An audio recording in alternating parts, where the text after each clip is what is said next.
Bien zoma nyomo di wa ye mo azomo wa do nudo ajoho me to azome. Ama wa che gbeja gojira. Okporo le ka lo dindin we na do alo jiwe sande din. Ana ye no hojira we male. Ye ko wa agba mi to ji egbe ba ya zan fotonu ko ne to. Abibo sun fo fo ko atonu ko to e me meeting te to. Bon, le potentiel, ouais, mon alison de ba yete to kandi sin to holome. Bon, mina e do blo soja sa toma. C'est un ya so atoro ko podo entrepreneur lo koko yele do nu do gravier polo konkase ko fifime. Bon, alors di ye to he o pe. Bon, polo le to pe ye to me bo didi e. Mais ato e ko wele to nu mo ka to me. Bon, mina e mo do blo le potentiel wa kando file vol de matériaux de construction de la bois dans la limorie. Kandi, gravier, concassé, volé, 5 personnes arrêtées, un entrepreneur, un agent de Sodia Satom activement recherché par la police. Un prozo atole dindi bon il est to wezo won pe bo gbeja bon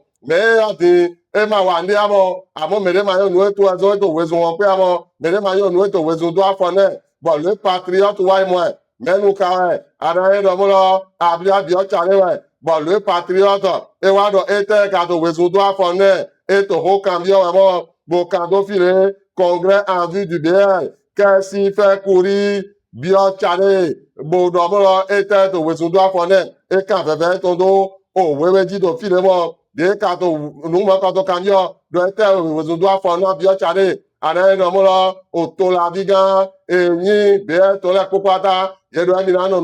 godora o gan emi to abla bio chale mo bon le Béninois libéré ou ouais mon nous mon canton Bokando Filé les maires du bloc républicain unis derrière leur président Abia Biotchade à la tête du CS soutien indéfectible et un homme péné intelligent ouais kahobio au nanjino mitomo iya mito nizet samba boa de un homme au solo ko yoruko ye kai zezelo na we irano baibo edo yin yena do zeze e ma edo yena do sota sun le amo yena ba nu mo kan to pa ko do sun le ko we bon e wa kan febe to do we ji do file entretien avec Nizet Samba président de l'ONG LFD l'égalité se construit avec les hommes pas contre eux bon mina edo mo nu mo kan to we me ya dio otawe enyimo bon enyi tana ogbe ANCD to bon le matinal et donc matinal dans le mina do to ga fonu do ye ko yi luka nyakaja bon et to tana enyi ANCD bon de du gangodo et do ye do na wazo ye do na do peropo bodo wazo amo eni à la tête de l'ANCD le nyakaja prono l'unité ouais ya ana do blo le nyakaja ko le katro popolo ni mere no wa amo quand quelqu'un laisse quelqu'un prend de lui katroko ejo eni merido le nyakaja prend bon de sojo ANCD citado le nyakaja so yi bon la nouvelle tribune et do ni notre tribune mi to ji bon mo nu mo kantoria bo wa kando file Bénin après la mairie le nyakaja remplace Atropo à l'ANCD Angelique Jo arrête d'abord et wati e bi otan me pátápátá mo bon eye kando file nwa so mo la nation e de ye to do file bon e to nu komo bo amodo Hollywood Walk of Fame uwe do wo to Angelique Jo mo bwana do mo uwe yin ha ji to yon Africa to no kon to le yin wo to mo kon to bon e kando file Angelique Jo première artiste africaine dans la légende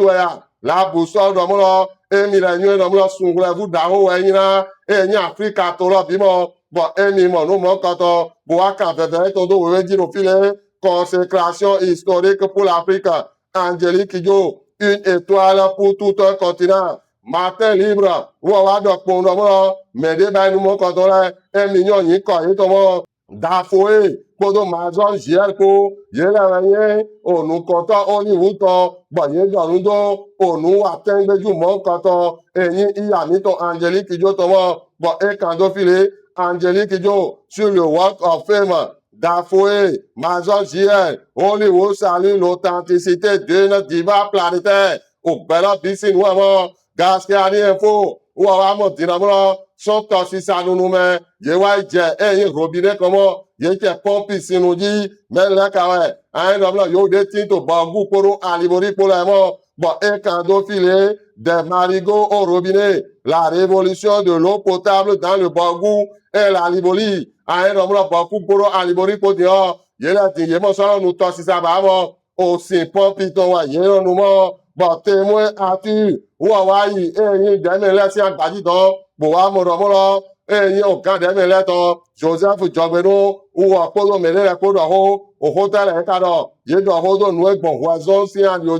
Bodo, Redomeno, nous, Mitolapo, bon, un cadeau filet, audience à l'Assemblée nationale, des questions judiciaires et culturelles, au cœur des échanges avec Jobeno, Davaro, ou à Milano, Fouet, Betona, Pomura, dans la avocat, faut mito, Migbato, Taïto, Afrique, Ati, Wéhawadimo, bon, un cadeau filet, le Bénin garde sa place de leader ouest-africain, avec 533 590 tonnes. Ayi dɔmɔlɔ o Benin to Afrika wɛwɔradzi migba kpoto o tanyi wɛ kpoto nukɔtɔ trɔbɔ nye yɛsɔ la no nukɔtɔ trɔbɔ to gbɛtɔ bɛ anaze kpɛtɔ kpɔn yawe bona xɔxɔ dzra we ma lɛ bona mɔnu de kande me lɛ bona sɔ kpikpɔ alɔnu didi ato kpikpɔ mi no to madame atusi gɔnu lɛ kodzi nye akamɔ mi lɔ no tɛ kpɔ mi lɔ zi fɛ su lɔ la mi uwɔ no na mi ɔku lɔ bɔ mi no le di nu tɛmɛtɛmɛ lɛ wa la wɛ bɔn anaye dɔ. François Akodo Ange Jomakiko, ou à Zomba Mimonuel Popo, bon, Vidreno, Niso.